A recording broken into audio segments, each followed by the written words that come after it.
تو اس قسم کے بہت سے نمونے ہمارے ملک میں آتے ہیں، جس میں آج کل جو بڑا مینڈک ہے وہ مرزا انجینئر ہے، اور یہ وہ فتنہ ہے کہ آپ اندازہ نہیں کر سکتے کہ ہزاروں لوگوں کو جس نے گمراہ کیا ہے،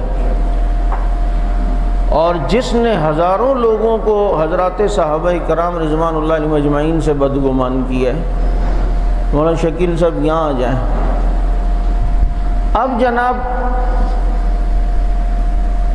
اس کا بیک گراؤنڈ مختصر کیا، اپنے ساتھ وہ انجینئر لگاتا ہے جبکہ وہ پلمبر ہے، جو بات حقیقت ہے، جبکہ وہ پلمبر ہے۔ میں کہا کرتا ہوں اس کو انجینئر کہنا ایسا یہ جیسے گاؤں دیہاتوں میں ختنہ کرنے والے کو کوئی سرجن کہنا شروع کر دے کہ جی یہ ہمارے علاقے کے سرجن ہیں۔ تو ختنہ کہنے والے کو اگر کوئی سرجن کہے گا تو مرزا انجینئر کو بھی انجینئر کہہ سکتے ہیں، چونکہ وہ مشہور ہو گیا انجینئر کے نام سے۔ اب اس کی زندگی مختلف مراحل سے ہوتی ہوئی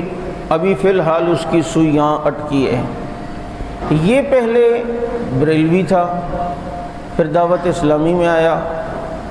پھر الیاس قادری کو جب اس نے دیکھا کچھ عرصے رہا، لیکن اس سے متنفر ہو کر یہ کسی پیر سے بیعت ہوا، پھر اس پیر سے بھی مطمئن نہیں ہوا تو یہ اپنا سفر آگے شروع کرتا ہے۔ تو یہ زبیر علی زئی کے پاس پہنچا، جو غیر مقلد بہت بڑا جو ہے وہ اپنے کو عالم کہلاتا ہے۔ زبیر علی زئی نے اس کا دماغ اہل حدیث والا بنایا اور اس کی ذہنیت کو پہچان گیا۔ تو اب اس کے اب اہل حدیث مسئلہ یہ ہے کہ یہاں آنے کے بعد بدتمیزیت آتی ہے، پھر آدمی تحقیق اور اظہار رائے کے نام سے سب کو لتاڑتا ہے۔ وہ کہتے جی صرف نبی کی ذات تنقید سے بالا تر ہے، باقی تو نہیں۔ تو وہ اب اہل حدیث بن کر زبیر علی زئی کے پاس رہا، جہاں اس نے تھوڑے بہت یہ حدیث کے اصول وغیرہ اصطلاحات سیکھیں، لیکن کچھ عرصے بعد زبیر علی زئی سے بھی اس کا اختلاف ہو گیا، کیونکہ اس نے کہا کہ یار یہ بھی مسلک ٹھیک نہیں ہے۔ تو پھر یہ ہوا شیعوں سے متاثر، اور جب ادھر پڑھنا شروع کیا تو یہ ہو گیا حضرات صحابہ کرام سے بدگمان۔ اب اس کا موضوع خاص کر حضرات صحابہ کرام رضوان اللہ علیہم اجمعین پر تنقید کرنا ہے۔ اور آپ کو یہ معلوم ہونا چاہیے کہ توہین دو قسم کی ہوتی ہے۔ ایک تو واضح توہین ہوتی ہے کہ آدمی توہین کرتا ہے، سامنے پتہ چلتا ہے گستاخی کر رہا ہے۔ ایک ہوتی ہے توہین اس انداز میں کہ اس کو توہین توصیفی کہتے ہیں، کہ کسی کی شان بیان کرتے ہوئے ایسی بات بیچ میں لانا کہ آدمی اس سے بدگمان ہو۔ مثلا یوں کہتے ہوئے آنا حضرت ابو بکر صدیق رضی اللہ عنہ تو زبردست بھائی نبی کے جانشین بنے، نبی نے مسلح دیا، اور یہ لیکن انہوں نے یوں، اب جناب کیا ہو گیا، اس لیکن نے کیا کیا کہ لوگ کہیں گے کہ یار دیکھو بندہ انصاف کی بات کر رہا ہے، جو بات ان میں ٹھیک ہے تو ٹھیک کو بھی بیان کر رہا ہے، جو غلط ہے وہ غلط کو بھی۔ یہ مولوی لوگ صرف ان کی صحیح باتوں کو بتاتے ہیں، غلط بات کو نہیں، یہ تو حقیقت پسندی کے خلاف ہے۔ اس نے یہ طریقہ اپنایا ہے، کیوں شیعہ مختلف ادوار میں تقیہ کی صورت میں رہے ہیں، اور کون کون لوگ شیعہ تھے یہ قیامت کے دن پتہ چلے گا، جو کتابیں لکھ کر گئے، جو کیا کچھ کر کے گئے، اور حقیقت ان کی بات کسی کو پتہ چلی، کسی کو پتہ ہی نہیں چلی۔ تو یہ اس انداز میں حضرات صحابہ کرام رضوان اللہ علیہم اجمعین سے بدگمان کرتا ہے، اور اب موصوف قادیانیوں سے بھی کافی حد تک متاثر ہے، اور قادیانیت کے متعلق بھی اب نرم گوشہ رکھتا ہے۔ اپنے ایک بیان میں وہ کہتا ہے کہ قادیانی اس لیے کافر ہیں کہ انہوں نے ہمیں کافر کہنا شروع کیا،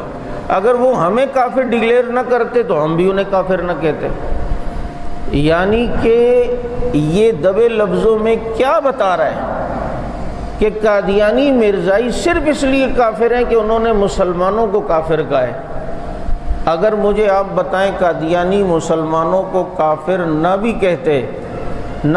تو اس کے باوجود بھی یہ مرزائی کافر تھے یا نہیں تھے؟ ان کے کافر ہونے کی جو بنیادی وجہ وہ مسلمان کو کافر کہنا تو ضمناً بات آتی ہے، بنیادی وجہ تو مسئلہ ختم نبوت ہے۔ اس وجہ سے اس نے ان کو جو ہے وہ کافر ہم نے ڈکلیئر کروایا ہے اور اسمبلی سے جو ہے پاکستان کا یہ بل پاس کروایا ہے۔ تو اب وہ اس طریقے سے جو ہے وہ باتیں کرنے لگا ہے۔ تو چونکہ اس قسم کی تذبذب والا آدمی وہ ایک جگہ پر نہیں ٹکتا، اس کے ہر روز نئے نئے پینترے بدل کر سامنے آتے ہیں اور اس کی حقیقتیں لوگوں کے سامنے کھل کے آتی ہیں۔ اس بندے کے اندر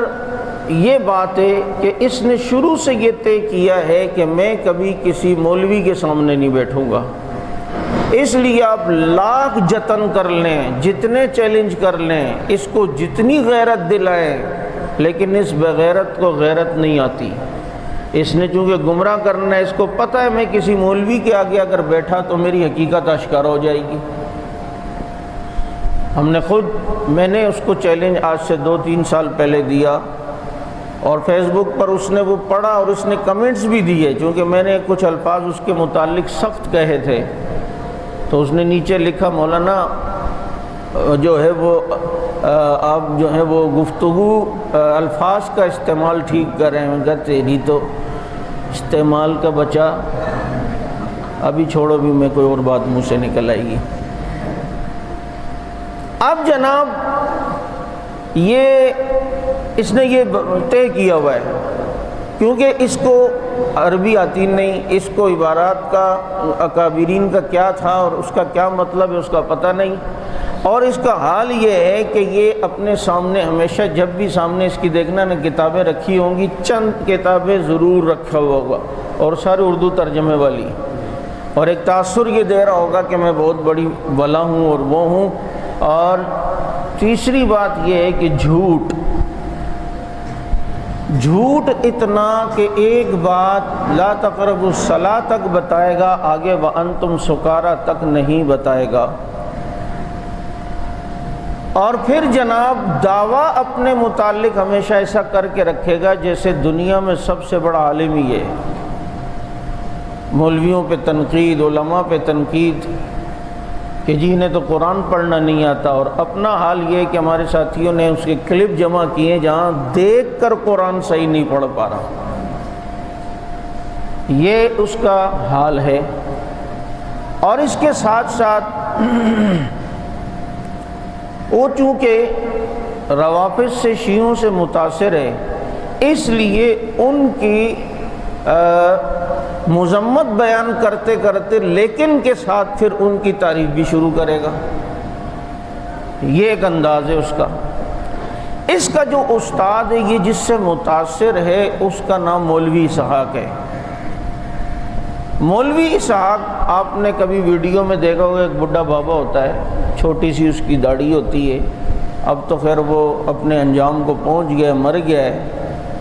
یہ ساری حرکتیں اس کی ہوتی تھیں، اس کے بعد یہ نیا مولوی اسحاق ملا ہے، اور وہ مولوی اسحاق بھی غیر مقلد تھا، اگرچہ غیر مقلدین نے اس سے برات کا اعلان کیا، لیکن بہرحال وہ تھا تو صحیح۔ تو یہ مولوی اسحاق بھی اسی طرح کی باتیں کرتا کہ دیکھو جی حقیقت بتایا کرے، جو کتابوں میں لکھا ہوا ہے وہ تو بتائیں نا، اب وہ کیا لکھا ہوا ہے، اس کی کیا سندی حیثیت ہے، اور وہ جناب صحابہ کرام رضوان اللہ علیہم اجمعین کے متعلق کیا انداز کتابوں میں ہے اور اس کی کیا حقیقت ہے، اس کو کوئی نہیں بتائے گا۔ تو بہرحال یہ میں نے صرف اس لیے ایک بات کی کہ اس شخص کے اندر چونکہ یہ چالاک بہت ہے، اور اس چالاکی سے یہ جو ہے وہ لوگوں کو گمراہ کرتا ہے، جبکہ اگر یہ انسان ہو اور اس میں غیرت اور شرم ہو تو یہ سامنے بیٹھے۔